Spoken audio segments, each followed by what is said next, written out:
علیہ وسلم نے فرمایا مبارک ہو اس کو جو اپنے نامہ اعمال میں استغفار کثرت سے پائے. توبہ کہتے ہیں نا، مبارک ہو، خوشخبری ہو اس شخص کے لیے جس کے صحیفہ یعنی نامہ اعمال میں کثرت سے استغفار موجود ہو. انسان چونکہ ہر دم غلطی کرتا رہتا ہے تو اس کو توبہ کرنی ہوتی ہے، اور توبہ کے لیے جو ایک فارمل طریقہ ہے وہ کیا ہے؟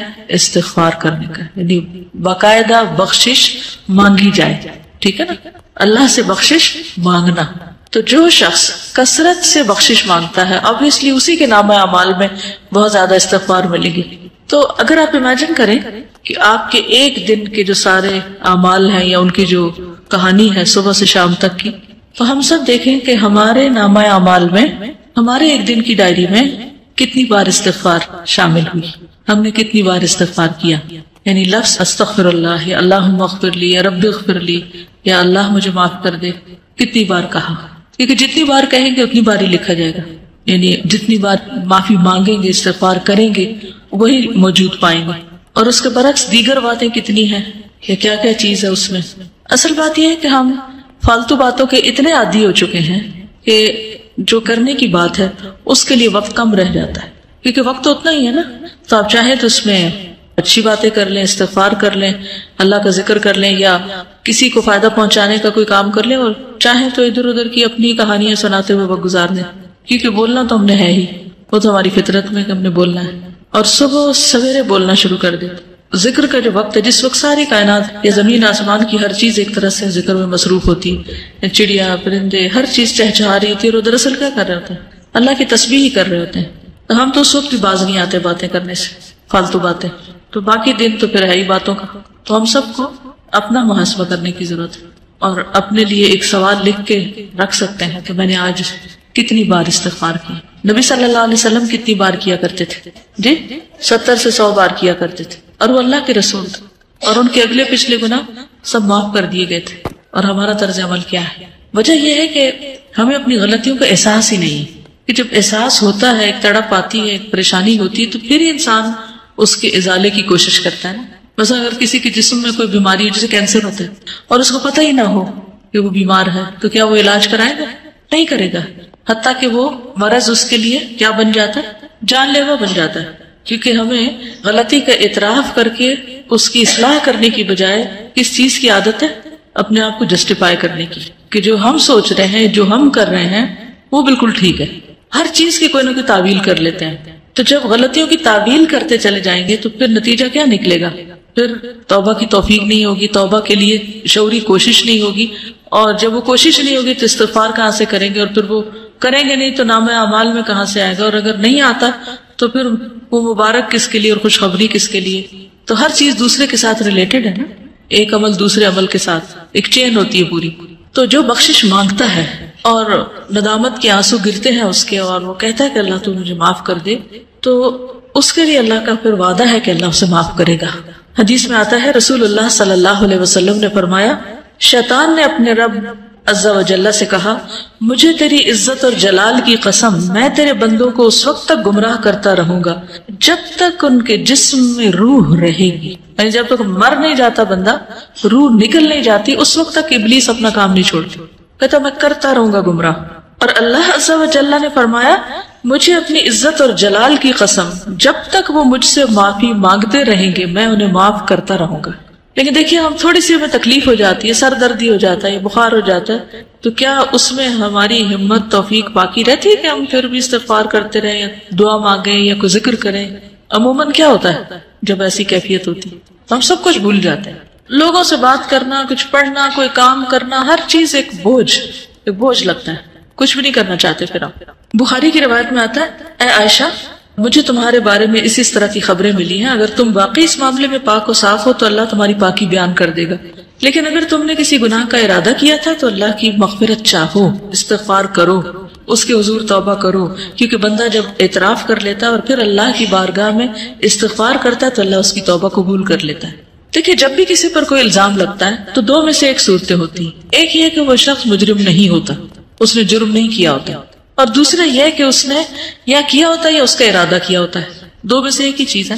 تو اگر کوئی شخص اس پہ کوئی الزام لگا اور اس نے غلط کام کیا ہی نہیں تو اس کو بالکل اطمینان رکھنا چاہیے کہ میں اس معاملے میں بالکل سچا ہوں اور کسی کی باتوں پر مجھے اوفینڈ نہیں ہونا، مجھے بھڑکنا نہیں اور مجھے چیخنا چلانا نہیں اور بدتمیزی کا طوفان برپا نہیں کرنا۔ اللہ کو پتا ہے میں نے غلط کام نہیں کیا اور حمایت کے لیے اللہ کافی ہے۔ اور دوسرا یہ کہ انسان جب گلٹی کانشیس ہو، اس کو پتا ہو کہ اس نے نیت کی تھی، ارادہ کیا تھا اور کچھ نہ کچھ اس راہ پہ چل پڑا تھا یا پھر کر گزرا تھا، تو پھر اس صورت میں بھی صفائی دینے کی اور اپنے آپ کو سچا ثابت کرنے کے لیے جھوٹ بولنے کی ضرورت نہیں، اور اگر کوئی ایسا کرے گا تو اس کے لیے معافی کا کوئی دروازہ نہیں پھر، کیونکہ وہ ایک تو غلط کر چکا اور دوسرا اس پہ جھوٹ بول رہا ہے اور جھوٹ بول کر ایک اور گناہ کر رہا ہے، اور پھر اس جھوٹ کو چھپانے کے لیے شاید ایک اور جھوٹ بولنا پڑے، اس طرح وہ گناہوں کی دلدل میں پھنستا چلا جائے گا۔ تو کبھی بھی کوئی ایسی بات ہو تو سب سے پہلے تو اپنے آپ کا حساب لے، محاسبہ کرے، یہ جو میں نے کیا ہے، یہ جو کہا ہے، اس میں اصل حقیقت کیا ہے، کیونکہ یہ اللہ جانتا تھا، یا بندے کو خود پتا ہوتا ہے کہ وہ کہاں کھڑا ہے۔ تو ان دونوں صورتوں میں کتنی بہترین نبی صلی اللہ علیہ وسلم نے راہ دکھائی ہے، اور اس میں انسان کے لیے اطمینان ہی اطمینان ہے۔ پھر یہ ہے کہ معافی کی امید بھی رکھنی چاہیے، کیونکہ شیطان انسان کے اندر بار بار یہ وسوسہ ڈالتا ہے کہ اللہ تمہیں نہیں معاف کرے گا۔ اس وسوسے سے بچنا چاہیے، کیونکہ اللہ کا وعدہ ہے وہ معاف کرے گا، تو وہ کیوں نہیں کرے گا؟ وہ ظالم نہیں ہے۔ رسول اللہ صلی اللہ علیہ وسلم نے فرمایا، اللہ تعالیٰ فرماتا ہے، اے ابن آدم، جب تک تو مجھے پکارے گا اور مجھ سے پر امید رہے گا، ہوپ فل رہے گا، میں تجھے بخشتا رہوں گا جو بھی گناہ ہوں گے، اور کوئی پرواہ نہ کروں گا کہ کون سے گناہ ہیں۔ اے ابن آدم، اگر تیرے گناہ آسمان کی بلندیوں تک پہنچ جائے تو پھر تو مجھ سے بخشش طلب کرے تو میں پرواہ کیے بغیر تجھے بخش دوں گا، ولا ابالی، مجھے پرواہ ہی نہیں، کیونکہ ہمارا کوئی گناہ اللہ تعالیٰ کو نقصان نہیں دیتا۔ بندے عام طور پر جب بندوں کو معاف نہیں کرتے تو کیوں نہیں کرتے؟ کیونکہ بندے بندوں سے ہرٹ ہو جاتے ہیں، یا بندوں کو بندے نقصان پہنچا جاتے ہیں تو وہ معاف نہیں کر پاتے۔ ہمارا کوئی گناہ اللہ تعالیٰ کو اس طریقے پر ہرٹ نہیں کرتا اور نہ اس کو کوئی نقصان ہوتا۔ وہ ایک حدیث قدسی میں آتا ہے نا کہ اگر سارے کے سارے اول و آخر جن و انس سب سے زیادہ فاسق و فاجر شخص کی طرح ہو جائے، اس کے دل کی طرح ہو جائے، تو یہ چیز اللہ کی بادشاہت میں کچھ بھی کمی نہیں کرتی۔ اللہ کو اس کی کوئی پرواہ نہیں، کوئی فکر نہیں، نقصان کچھ نہیں اس کا۔ بندوں کا تو نقصان ہو جاتا ہے نا، اللہ کا کوئی نقصان نہیں ہوتا، تو اس لیے اللہ تعالیٰ کو معاف کرنے میں مشکل بھی کوئی نہیں، ویسے بھی وہ عزیز و مقتدر ہے۔ اے ابن آدم، اگر تو زمین کے برابر گناہ لے کر میرے پاس آئے اور اس حال میں مجھ سے ملے کہ میرے ساتھ شرک نہ کیا ہو تو میں تجھے ان گناہوں کے بقدر بخشش عطا کروں گا۔ پوری زمین بھی ایک بندے کے گناہوں سے بھر جائے تو بھی اللہ تعالیٰ معاف کر دیتا ہے اگر بندہ سچے دل سے توبہ کرنے والا ہو۔ اس میں وہ مثال بھی آپ یاد رکھیے، 99 قتل کرنے والے کی، 99 بندوں کے قاتل کی، اللہ تعالیٰ نے اس کو بھی معاف کر دیا، حالانکہ ابھی وہ اس راہ پہ چلا ہی تھا۔ عربی کے الفاظ بڑے خوبصورت ہیں کہ جس کا مفہوم کچھ اس طرح بنتا ہے، اگر تو آسمان بھر گناہ لائے تو اسی مقدار سے میں تمہارے پاس بخشش لاؤں گا، اور زمین بھر اگر تو گناہ لائے تو زمین بھر بخشش سے تیری طرف آؤں گا۔ لیکن اصل چیز کیا ہے؟ اعتراف، جو سب سے مشکل کام ہے اپنی غلطی کا۔ یہ کہنا کہ I was wrong، میری غلطی ہے، میں نے غلط کیا، یہ دنیا کا مشکل ترین کام ہے۔ غلطی کرنے کے بعد عموماً ہم یہی کہتے ہیں نہیں میں نے غلط، دوسرا بندہ غلط ہے، اس کی غلطی، دوسرے کو بلیم کرتے ہیں اور اپنی غلطی بھول جاتے ہیں۔ تو توبہ کے لیے لازمی شرط یہ کہ پہلے بندہ مانے، اقرار کرے کہ ہاں میں نے غلط کیا، ورنہ زبان سے صرف تسبیح لے کے آپ سارا دن 1000 دفعہ کہتے رہے، اگر آپ مان ہی نہیں رہے اپنی غلطی تو کس بات کی معافی مانگ رہے ہیں؟ پھر کس بات کی توبہ کر رہے ہیں؟ کس بات پہ استغفار کہہ رہے ہیں؟ نہ آپ وہ بری عادت چھوڑ رہے ہیں اور نہ ہی آپ اس کا اقرار کر رہے ہیں اور نہ آپ اس پہ شرمندہ ہیں اور نہ آپ کو پورا یقین ہے کہ اللہ اس کو معاف کر دے گا، تو پھر کر کیا رہے ہیں آپ؟ صرف زبان کی ایکسرسائز یا ہاتھوں سے دانے پھینکتے چلے جا رہے ہیں کہ میں استغفار کر رہا ہوں۔ پھر یہ کہ جب انسان اللہ سے پر امید ہوتا ہے اور واقعی یہ یقین رکھتا ہے کہ میرا رب ہے جو مجھے معاف کرے گا یا معاف کر سکتا ہے یا وہ کرتا ہے، ضرور کرتا ہے، تو ایسا شخص پر کبھی مایوس نہیں ہوتا، وہ مایوسی کے قریب نہیں جاتا، ہر حال میں پر امید اور مطمئن رہتا ہے۔ ابو ہریرہ کہتے ہیں میں نے نبی صلی اللہ علیہ وسلم کو فرماتے ہوئے سنا، ایک بندے نے بہت گناہ کیے اور کہا ہے میرے رب میں تیرا ہی گناہ گار بندہ ہوں، تو مجھے بخش دے، یعنی میں ہی تیرا گناہ گار بندہ ہوں تو مجھے معاف کر دے۔ اللہ رب العزت نے فرمایا میرا بندہ جانتا ہے کہ اس کا کوئی رب ہے جو گناہ معاف کرتا ہے اور گناہ کی وجہ سے سزا بھی دیتا ہے، اس کو یہ بھی یقین ہے کہ اگر نہیں معافی ملی تو پکڑ ہو جائے گی، تو میں نے اپنے بندے کو بخش دیا۔ پھر بندہ رکا رہا جتنا اللہ نے چاہا، جتنی اللہ نے اس کو توفیق دی وہ گناہ سے رکا رہا، پھر اس نے گناہ کر لیا اور عرض کیا اے میرے رب میں نے پھر گناہ کر لیا، پھر غلطی ہو گئی، اسے بھی بخش دے۔ اللہ تعالیٰ نے فرمایا میرا بندہ جانتا ہے کہ اس کا کوئی رب ہے جو گناہ معاف کرتا ہے اور اس کے بدلے میں سزا بھی دیتا ہے. میں نے اپنے بندے کو بخش دیا. پھر جب تک اللہ نے چاہا بندہ گناہ سے رکا رہا، پھر اس نے گناہ کر لیا اور اللہ کے حضور عرض کیا اے میرے رب میں نے پھر گناہ کر لیا، تو مجھے بخش دے. اللہ تعالیٰ فرماتا ہے میرا بندہ جانتا ہے اس کا ایک رب ہے جو گناہ معاف کرتا ہے اور اس کی سزا بھی دیتا ہے، تو میں نے اپنے بندے کو 3 مرتبہ بخش دیا، بس اب جو چاہے عمل کرے. اس کا یہ مطلب نہیں جو چاہے اب گناہ کرے تو اب آئندہ کے لیے بھی اس کی بخشش ہوگی. مطلب یہ کہ جب بھی اس سے گناہ ہو تو دیر نہ کرے. وہ فارسی میں آتا نا 100 بار اگر توبہ شکستی باز آ، 100 بار بھی توبہ ٹوٹ جائے تو بھی باز آ جاؤ، پھر بھی پلٹ آؤ، پھر بھی لوٹ آؤ، کیونکہ وہ رب 100 بار توبہ کرنے والوں کو 100 بار معاف کر دیتا ہے. تو اس بات کا یقین کہ اللہ تعالیٰ معاف کر دے گا، اور یہ سراسر اس کے اپنے اختیار میں بھی ہے. یغفر لمن یشاء ویعذب من یشاء.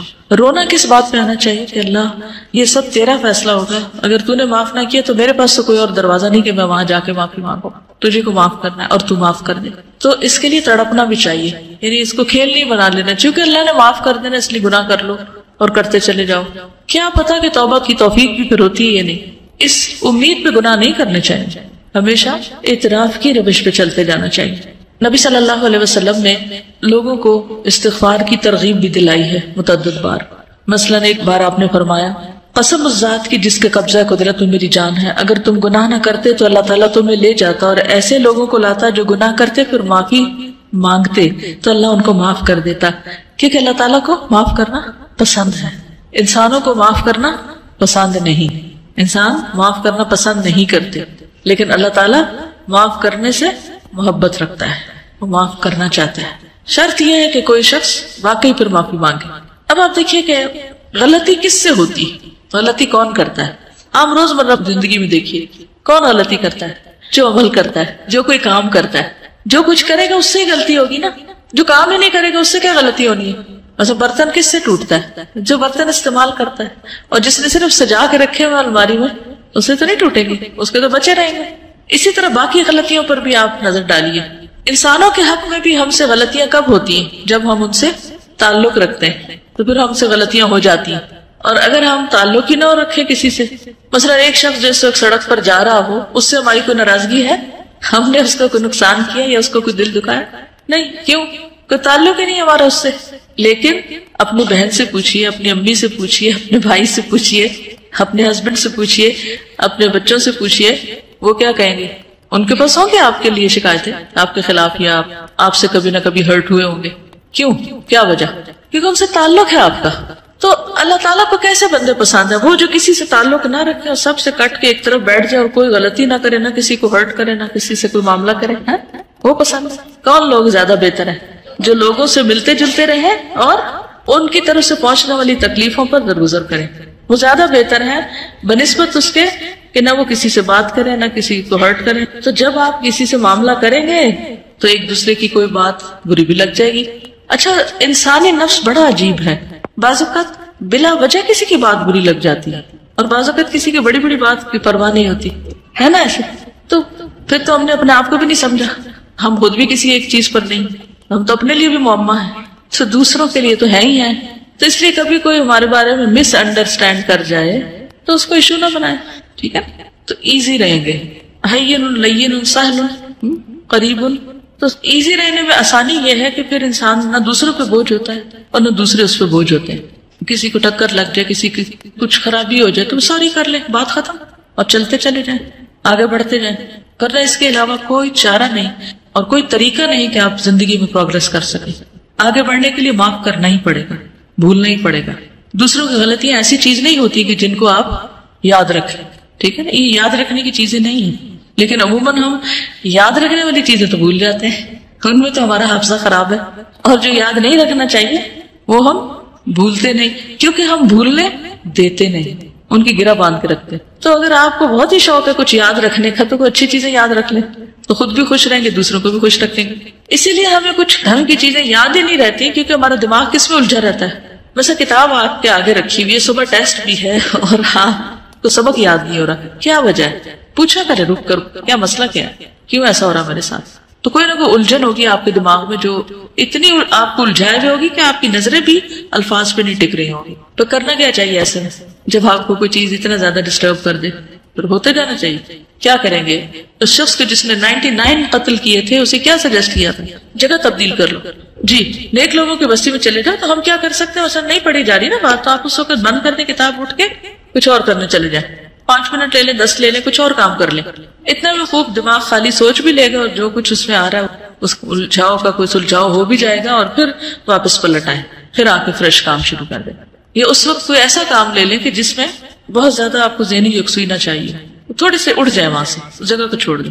غصے کا بھی علاج کیا ہے؟ جگہ چھوڑ دیں، پوزیشن بدل لیں بیسیکلی. تو ان چیزوں کا بھی علاج یہی ہے کہ آپ ہٹ جائیں وہاں سے. پھر اللہ سبحانہ و تعالیٰ قرآن پاک میں فرماتے ہیں افلا یتوبون الی اللہ ویستغفرونہ، کیا وہ اللہ سے توبہ نہیں کریں گے، استغفار نہیں کریں گے؟ واللہ غفور الرحیم، اور اللہ غفور الرحیم ہے.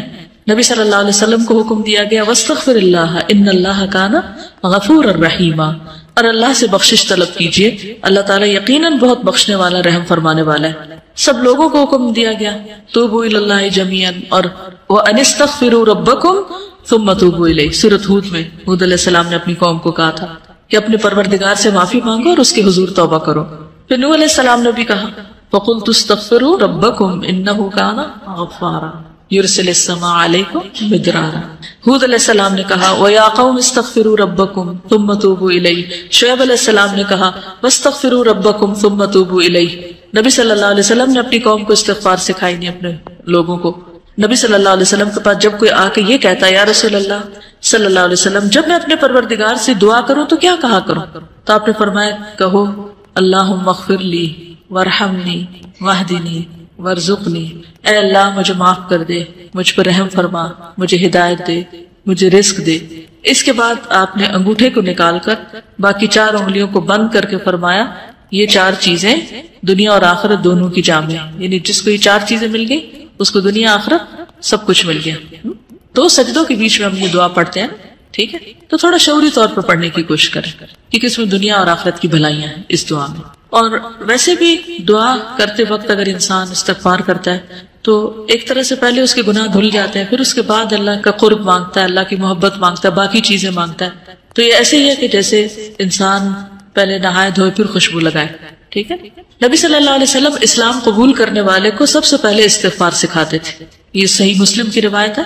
کان رسول اللہ صلی اللہ علیہ وسلم یعلم من اسلم یقول اللہم اغفر لی وارحمنی واہدنی وارزقنی.